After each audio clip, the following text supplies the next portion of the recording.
Hi everyone, my name is Robin Bennett and welcome to the Leave Obesity Behind Telesummit. I'm here today with Psychologist Dr. Melissa McCreery, who focuses on the 3 O's that ambush successful, high-performing women. They are overwhelm, overload, and overeating.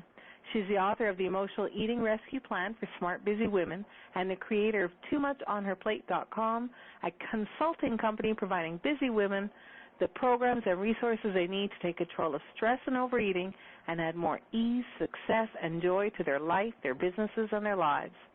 Melissa's approach to helping working mothers, busy professionals, and stressed-out business owners has been featured in the Wall Street Journal, Good Housekeeping, Working Mother, Fitness, Woman's World, and Self magazine. I asked Melissa to be here today because I, like many of you out there, am one of those high-performing women who's gone through the 3 O's of overwhelm, overload, and overeating. So I love Melissa's powerful message, and I'm sure that she can help all of us women heal. So I want to thank you, Melissa, for being here today with us. Oh, thank you, Robin, for putting on this event. I'm just so glad that you're doing this. I appreciate you being here, and I'm gonna ask you right off the bat. I have to ask this. Why can we be superwomen in the rest of our lives and still feel totally ineffective with like a bag of chips or donuts? That's the question that I really want to get out there and be talking about and get the answers to out there, because there are so many women struggling in secret and struggling, smart, competent, high-achieving women who are managing everybody, their life and everybody else's life and juggling so many balls in the air and struggling with this and feeling like they are the only ones. I mean, I cannot tell you how many clients that I have worked with or people who have come to me, and not only are they struggling, but there's so much embarrassment and guilt and shame with this idea that why can't I figure this out? Everybody else has solved this puzzle, and it's just not true. The truth is, like you said, we live in this world where there is so much going on. There is overwhelm, there is stress, there is the especially I think for women, a pressure to be doing a lot of different things at once and be performing in so many different areas of our lives that it's really hard to make room for everything. And food is a really accessible, really convenient way to kind of fit in, to try to cover up or provide a Band-Aid for a lot of the other things that we don't feel like that we have the time or the energy to give ourselves. So I talk to a lot of women who are struggling with, there's this kind of vicious cycle of exhaustion and stress and feeling like you're too busy, and also feeling like you have this to-do list that's a mile long, and so maybe feeling overwhelmed by that and wanting to dive into it but also wanting to avoid it, and all the emotions that go with that, and those things all kind of cycle together to create this just vicious cycle where having some chocolate just sounds so darn appealing, Yeah.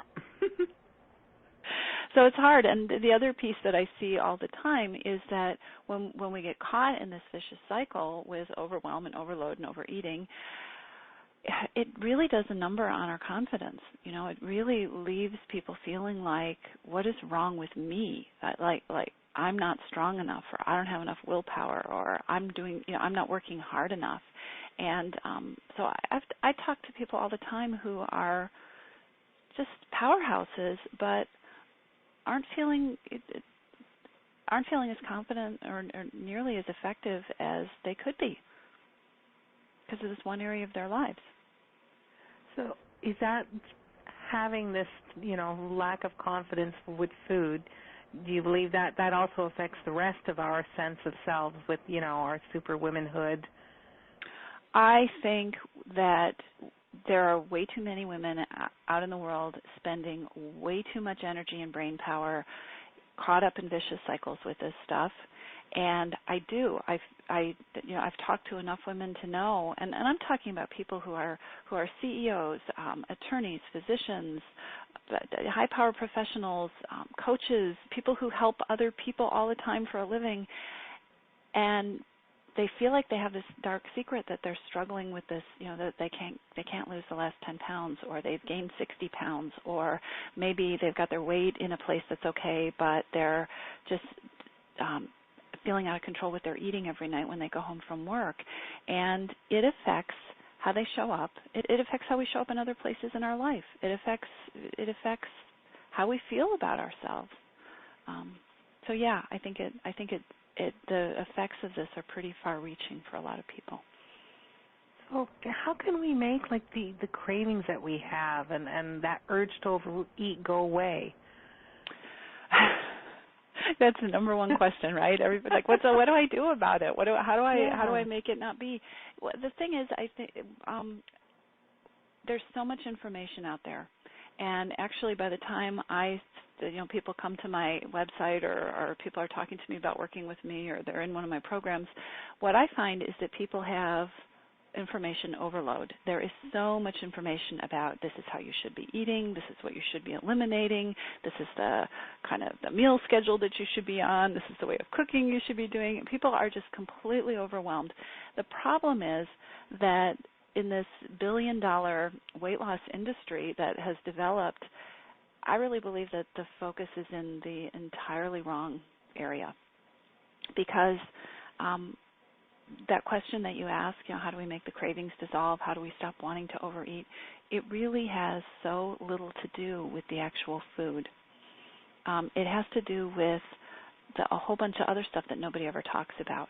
And I can tell you I've got a formula for talking about it if you want to hear, but I think there's some real important pieces that especially busy people who are just trying to make a difference get in there, get it done, and there's some really critical pieces that are getting missed, and it's leading to a lot of failure in this area and a lot of struggle and working really hard to make changes in your eating and having that not. I'm saying this really badly, and that not working. Mm-hmm. So you want to hear what I call the 4 R's? Yes, I was just going to ask you that. So that's my way of remembering them. I think there are 4 R's that are really critical if you want to take control of your cravings, if you want to really feel in control of overeating. The first R is what I call the root cause. And if there's anything that you take away, anybody listening takes away from this interview today, I hope they will take this away. The root cause has to do with something I feel very strongly about, and that is that there is a reason behind overeating. We always eat for a reason, and we always overeat for a reason. Always, always, always. If you are overeating, there's a reason. And it's critical to get clear on what that root cause is and approach it in a respectful way and address it. Picking the right diet isn't going to do that. So what I mean by that is, sometimes we eat because we're hungry. Sometimes we overeat because we're hungry, and the food is just so incredibly awesome, and we just want to keep eating it.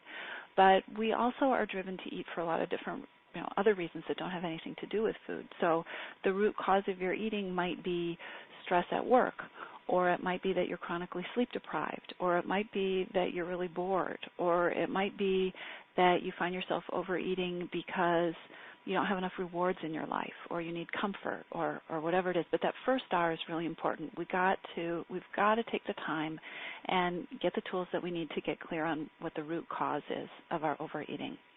And then second R is what I call real hunger. And what that means is once you get clear on what it is that's driving your overeating, it's really important to take a step back and figure out, so what am I getting out of the food? If I'm eating because I'm stressed, why is the food? Why food? And that can be a lot of different things. It's not an instant connection. I can be stressed out and I can eat because food calms me down. A lot of people get calmed down by food. I also know people who, when they're stressed, overeat because they just really like something crunchy because they're really agitated, and it's just kind of this way of, discharging all this tension. Other people might overeat when they're stressed because they want to go numb, or they want to distract themselves, or they want to feel good. Or so thinking about what is it that you're really hungry for when you go to food, and then taking that knowledge, that second R, and starting to create or to craft some solutions that really address that real hunger. So if I'm overeating because I'm stressed, if that's the root cause of my overeating, and I realize that I love the food because it just calms me down, just kind of soothes me, then what I know I need is some real solutions that are soothing. What else can I start to put in place in my life that's going to soothe me? So that's really important, and I think people are always kind of surprised by how quickly we can start talking about this stuff and not be talking about food and calories and carbs and fat grams and all that crazy stuff at all. But this stuff makes a huge difference. So I can keep going. I've got 2 more R's. Please do. You have do. questions? Okay. So the third R is a huge one. And this is one that just makes me, I can get on my soapbox about this, because this is one that I get so frustrated that the weight loss industry doesn't adequately address. And that R is the reason that you haven't been successful in the past. One of the things that makes the vicious cycles with emotional eating and overeating so strong and hard to break out of is, for a lot of women, it's how bad people feel because they're stuck in them. When, most people who've struggled with weight for a while have tried and tried and tried and tried, and if you ask them, and people, if you're listening, do a little show of hands for yourself about this. If I ask you why hasn't it worked in the past, the first response of so many people is, well, I didn't try hard enough, or I was just lazy, or I blew it, or I didn't stick with it. It's all this guilt and self-blame and condemnation. And when the reality is, for 99.9% of people, I believe, it's not that you failed, it's that you had a plan that failed you. And so this is why this R is so important. Before you even start looking at, okay, what am I going to do about my overeating, it's really important to shove all that guilt and shame and all that junk to the side and get really real with yourself about, let's be honest, why didn't this work? Was it a crazy crash diet plan that nobody could have stayed on? Or is the fact just that I travel all the time and this plan does not support the places that I need to eat? Or did it not work because I hate to eat breakfast and this plan insists on me eating breakfast? Or, what are the reasons that I know about that I keep getting stuck? The problem is we don't ask that question because the weight loss industry doesn't encourage us to. They just encourage us to buy the latest plan. And we also don't ask that question because we believe that the answer is going to be, I wasn't good enough, Yeah. And that's just not true. And that's a big reason that people get stuck. And I'll tell you what, nobody likes to feel like they weren't good enough or like they failed, but you know who hates that the most? Oh. High achievers. Yeah. If we're used to being successful, if we're used to and that if we're used to doing big things in our life, we are. I'm one of us. We are really good at dodging the stuff that doesn't feel so comfortable. We're really good at doing the stuff that we are really good at, and when you're really good at stuff, you don't get a lot of experience not being so good at stuff. No. So it's hard. It's hard to take a look at that, but it's really important, and it makes all the difference in the world when you can start to think about, okay, what didn't work in the past, because it gives you ammunition for what do I need to build into my plan to move forward. And that's the fourth R, because the fourth R is it's what I call your recipe, and what I really believe we need to start with is a recipe for success that we can stick with, that's going to last. Nobody wants a 6-week plan that's going to fall apart. But so many of us set ourselves up for those kind of things.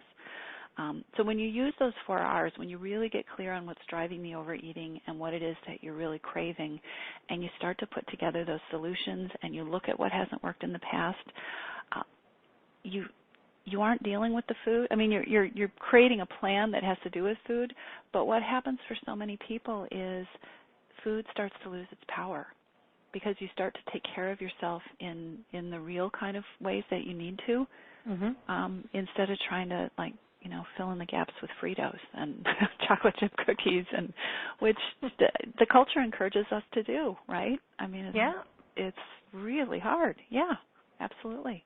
It's on television. It's even on radio. Mhm. It's exactly what they do. So can you tell me a little bit, like, is this the 4 R's, they all have to do with emotional eating, basically? Like you had mentioned before, if we're stressed or bored or we need some comfort, Mhm. So by doing the 4 R's, that loses its total power over us? It helps us start to get. It's not always a magic. I have worked with people who were like, "Wow, okay, I figured this out. Now I can do this and I can do this." And for a lot of people, what happens when you start to play around with these 4 R's is that you start to get clearer on the questions you need to answer.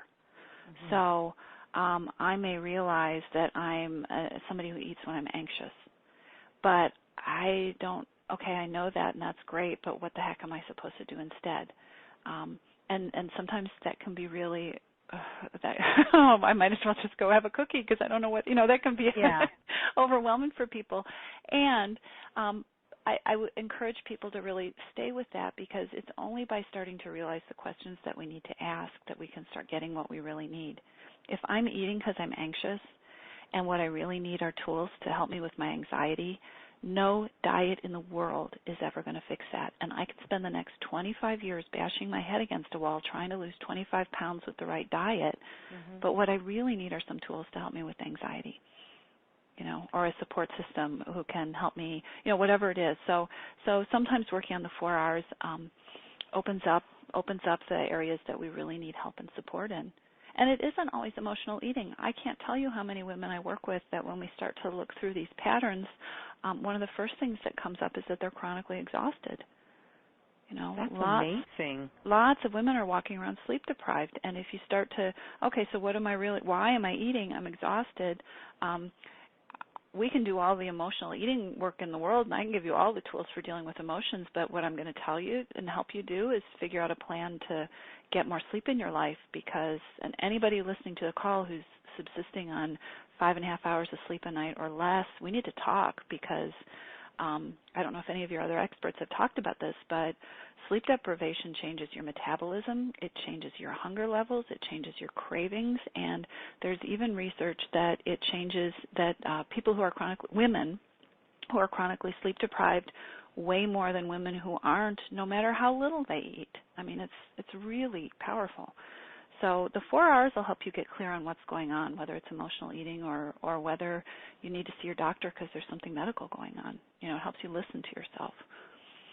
This whole sleep deprivation thing I find very interesting. So you're saying anyone who has 5.5 or less, like what is a good, and are we talking about continuous sleep? Because, we wake up sometimes. Well, sleep is a real problem. And we don't understand that. And it's another place in that vicious cycle where super women get stuck. Sleep is often one of those first things to go. And the problem is it makes everything else worse. There was a study, and I'm forgetting all the details of it, but they looked at a huge group of nurses, thousands and thousands of nurses, and they followed them over a number of years. So this wasn't some fly-by-night study. This was a pretty intensive research effort. And what they found is that the nurses who had, I believe it was less than 5 hours of sleep a night on a regular basis, over the period of years, they weighed more, regardless of the calories that they took in.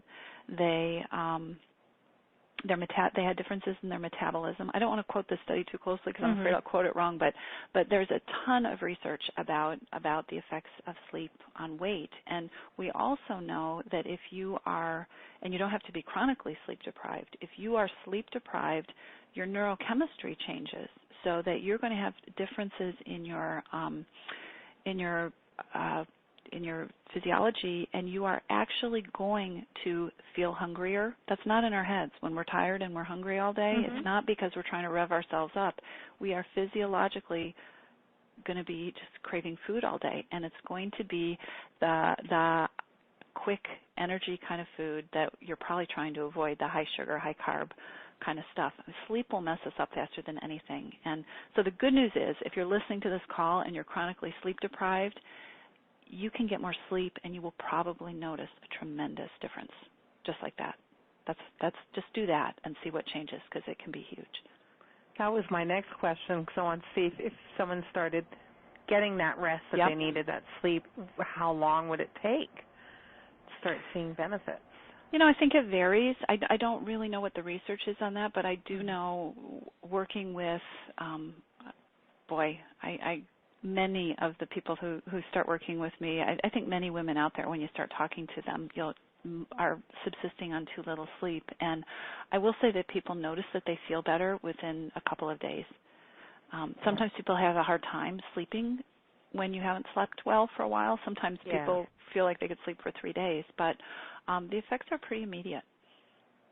Well, that's good news. Mm-hmm.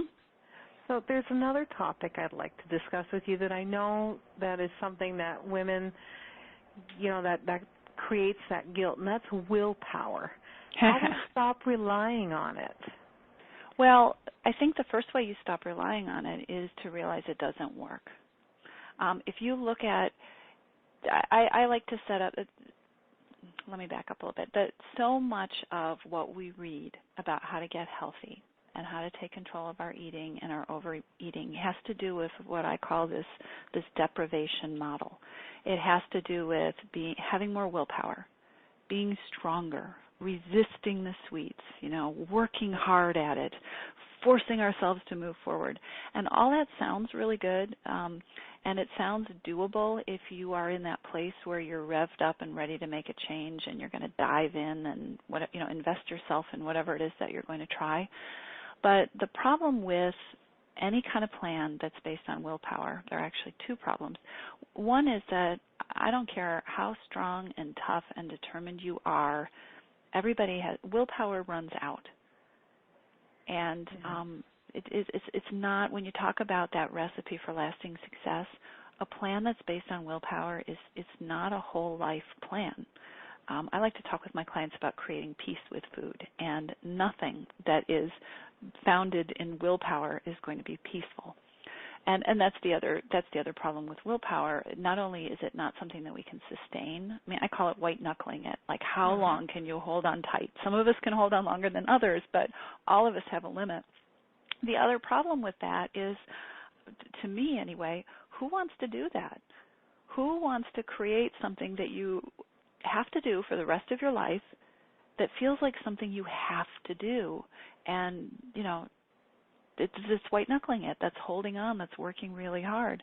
I would much rather do something that's transformative, which is this whole idea of peace with food, which is this whole idea of, let's look at the 4 R's. Let's look at what's driving this stuff that feels so out of control, and let's learn how to take control of it.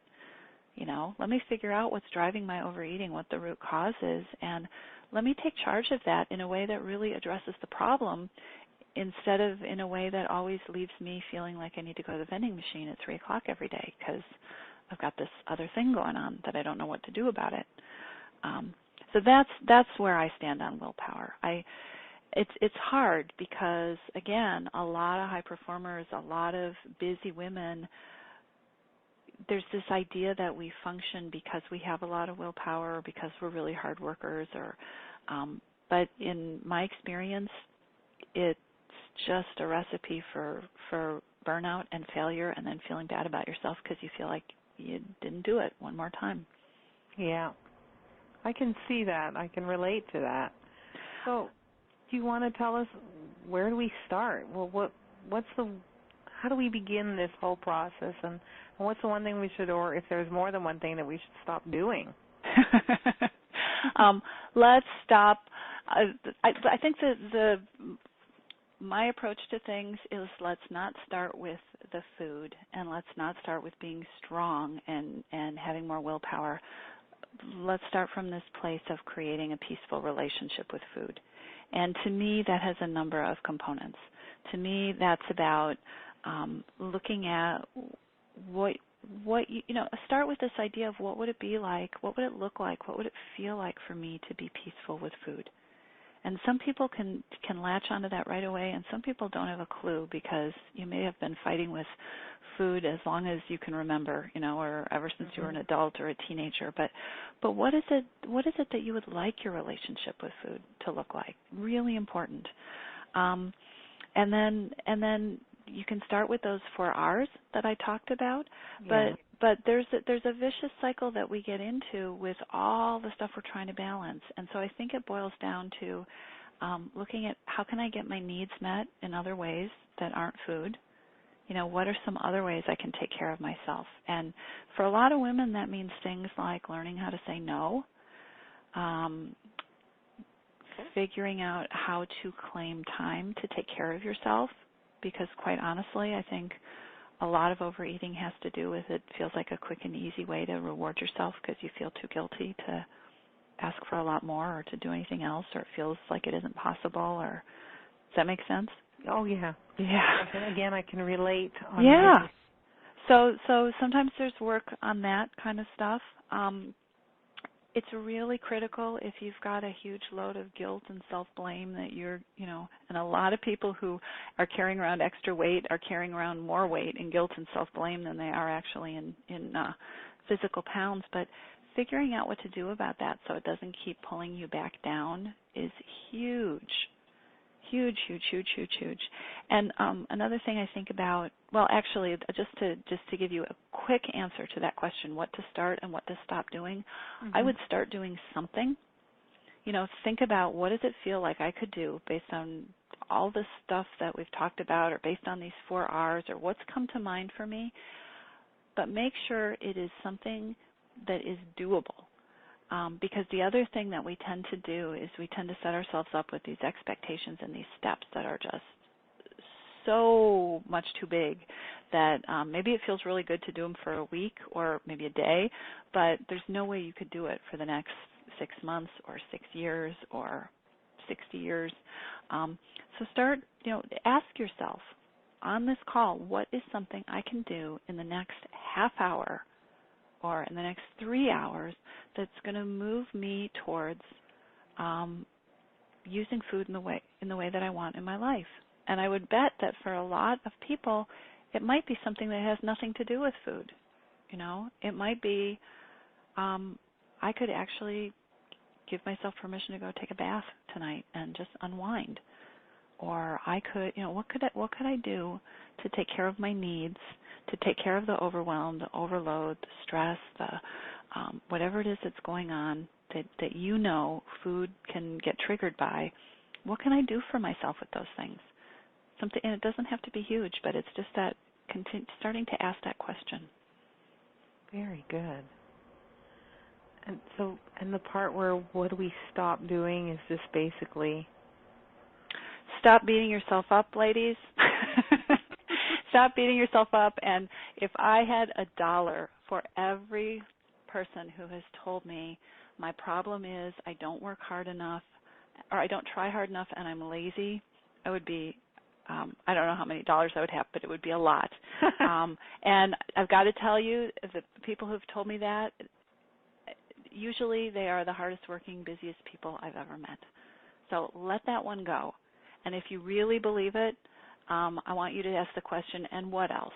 Why really didn't this work? Because staying stuck, pardon? Yeah, staying stuck in that place is getting us nowhere. And there are a lot of people who are feeling, just bad about themselves and guilty. And the end result, there's a vicious cycle because you say, I didn't try hard enough. I'm just lazy. What do you need then? Well, I need to work harder. I need to have more willpower. It's just a closed.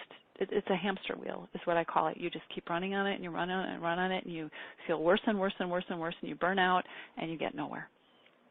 Let's get off the hamster wheel. Yeah. Yeah.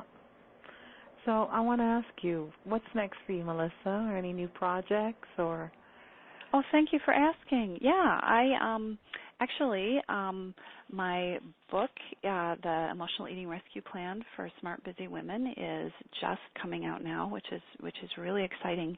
And going along with that, in the next month, I'm going to be releasing a free video series, a Smart Solutions to Overeating video series. So if people want to come to, is it okay to tell people about how they can access that? Yes, please do. Okay. So if people want to come to my website, which is toomuchonherplate.com, TOO, what you'll see when you go there right now is you'll be able to sign up for a free audio series that I have, and it's 5 simple steps to move beyond overwhelm with food and life. It's an audio series that you sign up for, and we just deliver it in bite-sized audios to your email. So every few days you're going to get one of those 5 steps. And then once you sign up for that, I don't have the video series ready right now, but it's going to be ready at any moment. I've been editing all day, been in editing, but once you sign up for that, you will be on the list to be the first ones to hear. And like I said, I'm really excited because that's going to be coming out anytime in the next couple of weeks. And there's some really great information on there about overeating and emotional eating and how to break free of all those cycles. That is great. And is there a final message you want to leave our listeners with? I said the message that always comes to mind for me when people ask me that is that I 2 things. There is a reason that you overeat always, and that is empowering, because once you can start to, that gives you something to work on that isn't about how do I eat less, how do I eat less, how do I eat less. Let's figure out the reason. And then the food stuff, so much of it will take care of itself. That's the first message. The second message is this stuff really works. I talk to so many women who say, yeah, but I know it's not possible for me. Or, yeah, I know, but I know I'm always going to struggle with food. I know this is always going to be an issue for me. And it doesn't have to be, because I can also tell you that I talk to so many women who believed that, and it isn't true anymore. They are at peace with food. They have gone on to put their energy and their effort into things that matter so much more to them, and they don't think about this stuff anymore. That is very inspiring and encouraging. We don't hear it enough. Yeah. No, we don't, because we really don't think, a lot of us, and I can't speak for our listeners, but I'm sure a lot of them could resonate with the fact that you think, well, I'm exceptionally unique. It probably won't work for me, but it will. It will, but you got to give up that whole deprivation mentality, because it isn't going to keep working if what you're hoping for is enough willpower to last forever. Yeah. And that's what a lot of the plans are trying to sell you. If you can just be strong enough, you can make this plan work. It's nobody's that strong. One of my favorite parts, too, by the way, is it's not about the food. It's not necessarily like, if I stop eating grains, I'm going to, it really is about the root cause. And I loved your 4 R's. Oh, thank you. I think that part of what they do is what people find when they work through the programs with me is that what the way of eating that's going to work for you, you're going to figure that out. You probably already know a lot about that. You've been living in your body your whole life. And there isn't one way of eating that works for all of us. We got to find our own path, but the only way to really find that path is to really listen to ourselves and really understand what's going on in our bodies and our minds, and we probably don't need any more diet books. No. Well, I'm going to thank you very much, Melissa, for your time today with us. This was very, very interesting and extremely helpful. I'm sure a lot of our listeners right now are going to be checking out your site. I mean, that was great, a lot of great information.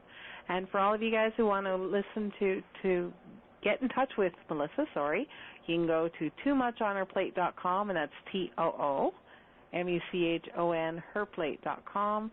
And you can also go there to claim your free audio set, which is 5 simple steps to move beyond overwhelm with food and life. Or you can go on our website, leaveobesitybehind.com/toomuchonherplate. That's TOO.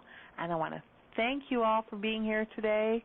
And I hope you all found a healthy solution. And thanks, everyone. Bye. Thank you, Melissa. Thank you, Robin. Bye-bye. Bye, everyone.